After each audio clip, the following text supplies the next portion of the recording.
تفسیر القرآن آج کا سبق سورۃ التوبہ آیت نمبر 13 سے 15 تک۔ اعوذ باللہ من الشیطان الرجیم، بسم اللہ الرحمن الرحیم۔ الا تقاتلون قوما نکثوا ایمانہم وہموا بإخراج الرسول وهم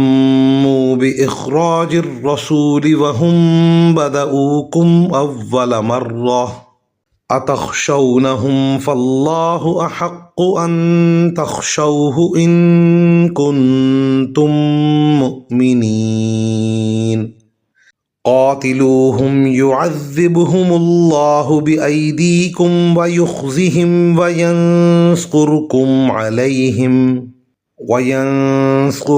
عليهم ويشف صدور قوم مؤمنين ويذهب غيظ قلوبهم ويتوب الله على من يشاء والله عليم حكيم۔ ترجمہ: کیا تم ان لوگوں سے جنگ نہیں کرو گے جنہوں نے اپنی قسموں کو توڑا اور رسول کو وطن سے نکالنے کا ارادہ کیا، اور وہی ہیں جنہوں نے تمہارے خلاف چھیڑ چھاڑ کرنے میں پہل کی؟ کیا تم ان سے ڈرتے ہو؟ اگر ایسا ہے تو اللہ اس بات کا زیادہ حق رکھتا ہے کہ تم اس سے ڈرو اگر تم مومن ہو۔